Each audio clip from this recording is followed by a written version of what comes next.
speak to you today about spiritual development. Okay, this is a subject I really want to talk to you guys about because there are so many people on the planet having spiritual awakenings. More and more people are interested in spirituality. You can buy so many books about spirituality now. You know, there are tons of spiritual teachers out there. It's not difficult to get hold of spiritual information, okay, spiritual knowledge. But what about actual spiritual development? Okay, how many of us can honestly say that we're not just doing the reading, but we are also actually doing the work? How many of us can honestly say that we are doing that? So I've been following a spiritual teacher, somebody who I actually consider to be a great modern day mystic in the spiritual community. Her name is Gigi Young. You may have heard of her. If you haven't, then look her up. You know, I have huge respect for her, and I've been watching and listening to her for years, and I value her work. Highly value her work. You know, it is extremely valuable. And okay, so one of the things that she says is that spiritual advancement only happens to the degree that you heal. Okay, spiritual advancement only happens to the degree that you heal. And I couldn't agree with this statement more. Yeah, there are lots of tools nowadays, right, available to us to help with our spiritual development. Okay, we've got yoga, right, the traditional well, not the traditional yoga, but the kind of physical yoga, hatha yoga. It teaches us to unite our spirit and our mind with our body. Yeah, we've got meditation, okay, which is a great tool that helps you to clear your mind. And I mean, this couldn't be a more useful practice right now, because the current age that we live in, people have a tendency to just live in their mental bodies and to live in their minds a lot. Okay, a lot of their energy is in their heads rather than actually in their bodies. So obviously this is why yoga helps, because physical yoga is helping you to get back in touch with your physical body. Okay, it's like it's bringing awareness into your body. It's connecting the spirit and the mind with the body. Okay, meditation, you know, learning the art of actually being able to sit quietly with yourself, to practice stillness, you know, to quieten your mind, to slow down the mental incessant chatter that goes on. Okay, that's a very useful thing to be learning right now. Yeah, because we are bombarded with stuff every day in this kind of like fast-paced world that we live in, where there is so much importance placed on the mind and what the mind can do, what the mind can achieve. Okay, the importance of the intellect, that we forget to actually connect with our bodies and our souls.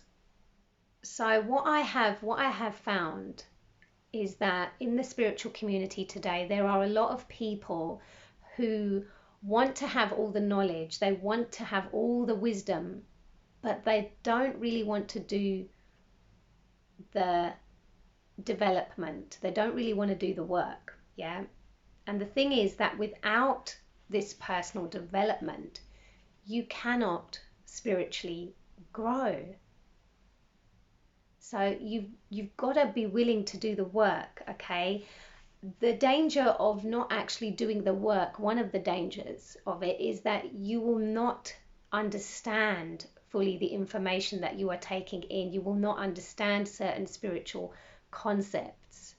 Okay, you may understand things from a very intellectual point of view.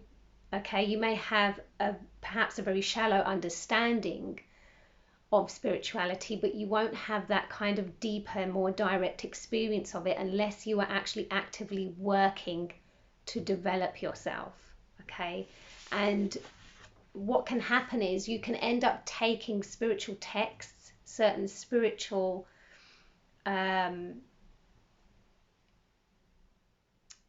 texts that are meant to be actually understood as metaphors, and you end up taking them literally, so you can become a literalist basically. Okay, so information basically becomes distorted. This is how we misunderstand spiritual texts, because what we end up doing is, when we're not developing ourselves, is we end up basically interpreting it from our lower urges or our negative ego. Okay, so this is why the negative ego is something that has to be worked with. You have to basically release your lower urges so that your spiritual knowledge isn't going to be for selfish gain. Yeah, it's not going to be something that you just escape into. You know, nowadays this is, you know, quite common. Spirituality is a place for escapism. Yeah, and you're not also then going to be using spirituality to just satisfy your lower urges and your kind of lower needs. Yeah, it's not, you're not going to be using it to just to feed into your own wounds. So spiritual development and healing go hand in hand. Okay, if you haven't healed, okay, if you haven't healed yourself and you try to take in deep spiritual literature, okay, or philosophy, whatever it is you're reading, or the occult science, if you try to take in this information without actually healing yourself, it can actually have the potential of damaging you. Okay, because it carries such a high frequency that if you haven't healed yourself, you can actually degenerate instead of make progress. So it's quite important to bear that in mind. Yeah. So basically, if we go back to ancient times, long time ago, when there were mystery schools, okay, people had to be prepared before, they had to be properly prepared before they could be initiated, okay, into spiritual knowledge. They had to prepare their minds and they had to go through intense purification. And we don't have that today. Okay, we don't have those schools available to us today. So we have to take some responsibility for our own healing and for our own growth. Yeah. And the thing is that we can sometimes end up, a lot of the times in fact, you know, we can come to spirituality from a place of deep pain. Yeah. I personally am one of those people. I first kind of became interested in religious and spiritual things because of suffering with, you know, pain. I'd experienced painful situations in my life. And we have to understand that spirituality itself isn't going to be the thing that necessarily heals you, okay? So sometimes you do have to seek out proper professional help. In fact, one of the yoga teachers that I listen to always reminds his audience that, you know, and I think this is actually from perhaps from the Yoga Sutras of Patanjali, it may be from that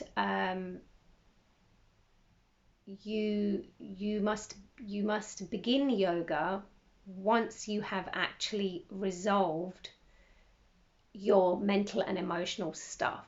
Okay, if you've got a lot of emotional, mental stress going on in your life, if there are severe problems and issues that you need to work through, it's important that you seek the proper help to be able to do that. So if you need to go to a counselor, you know, you need to find a healer, you need to go to a therapist of some kind, okay? It's important that you go and seek out that help, or that at least while you are actually doing your yoga practice, your meditation practice, and you are developing yourself spiritually, that you're not ignoring, okay, the stuff in your life that really needs your attention, that needs to be addressed also. So as long as you are also addressing those things as well as doing your spiritual practice, then that's great. Yeah, because that is really what you need to be doing. And sometimes it's because we're not doing that, when people are not doing that, and because they're completely relying on spirituality to be able to miraculously heal them, they can end up doing a complete 180 on their spiritual practice. They will completely turn their back on it, and they'll say, oh, well, it's rubbish, it doesn't work, it's just a load of crap, you know, this stuff doesn't work, you know, and they think that none of it's true, that they've been wasting their time with it. But really it's because you didn't really approach it with the correct mindset. Okay, so you do need to enter into your spiritual development with a prepared mind. Okay, so personal development requires honesty. Okay, it does require you, personal spiritual development requires honesty. Okay, you have to be willing to really look at yourself. You've got to be willing to take a long, hard, honest look at yourself and how you are, okay? What type of thoughts you are thinking on a day-to-day basis. You know, how do you feel every day? You know, you've got to be willing to ask yourself some honest questions, such as, where do you manipulate others for security? What are your motives for how you respond to situations in your life or towards the people in your life? If you don't recognize within yourself where you may be, you know, functioning from those dark shadow aspects of your being, if you're not willing to recognize that within yourself, then you're certainly not going to be able to recognize it out there in the world when it's going on right in front of you. So your inner development is really important also for that reason, so that you are properly able to suss out what is going on out there in front of you. Are you willing to transform your relationships to become more responsible for yourself? Are you willing to stop blaming or stop victimizing? Yeah? Where in your life, when do you become that wounded child? Or when do you become the critical parent? Or when do you become the victim? Where do you try to control? Okay? Is spirituality for you just another way for you to get more control in your life? Or is it something you're doing because you genuinely want to change? You want to learn, you want to grow. Okay? In very difficult situations, what do? Do you go inwards, or do you immediately focus on the external? Do you immediately look at what others are doing and what others are saying? Are you always trying to be better than others? Do you chase dreams because of a lack of self-worth? Or are you actually properly connected to your heart? Are you able to listen to your heart and follow it?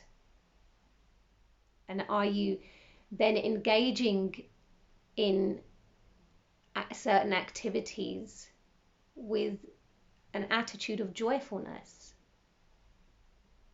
You know, and joyfulness, a joyful act, is peace enlivened I heard another spiritual teacher say this, and I think that's just a beautiful definition of what joy actually is, that it is a feeling of peace, but there is an aliveness to it. So, okay, so most people, they want to advance, okay? They want to do that, they want to read all the books that they can, and what happens is you just become like a kind of like a type of a self-help or a spiritual junkie, okay, where it's just a feel-good thing for you. Spiritual development requires a daily meditation practice, okay? This is going to help you to clear your mind, okay? And here's the thing, sometimes when you first sit down to meditate, you know, sometimes it seems like that your mind just got even more busier than what it was before you sat down to meditate, okay?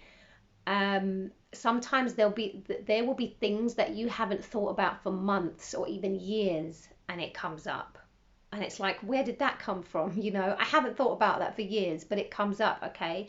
Because there is a lot of unprocessed junk inside of us.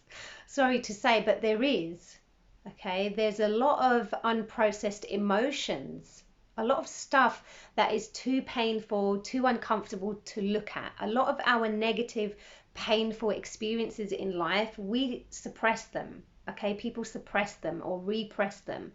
And the thing is, they don't actually go anywhere. They didn't go away. They just kind of stay in you, and in fact they can just stay stuck in your auric field and can clog up the energy bodies. Yeah, so that stuff is stored there, and most people are in a habit of avoiding pain, okay, because it's easier to avoid painful situations than it is to actually confront them, okay? We're not really in a habit of allowing difficult feelings to pass through us, okay, to actually allow feelings to pass through our subtle bodies. What we tend to do is we want to defend ourselves. Okay, when we're in difficult situations, we want to defend ourselves. So we will close down, we will withdraw, we will get defensive, we will fight, you know, we will disconnect from others. We'll shut down, we close our hearts. Yeah, rather than allowing ourselves to actually feel uncomfortable feelings. So there's movement meditations that can be really helpful, and they're good because they can help you to bring some awareness into your body and can really get you grounded and feeling things. Yeah, so your meditation practice is going to help you to basically develop a focused, a sharp and alert mind. Okay, that's how you really want to be functioning, you know. And it's also going to help you to be present, okay, so that you're not constantly reliving the past, and you're not constantly projecting into the future, you know, but you're keeping all of your energy in the present moment, in the present time, and not spending so much time thinking. Yeah. Now, also, spiritual development requires the development of certain personality traits. Yeah. So that's basically the development of your soul.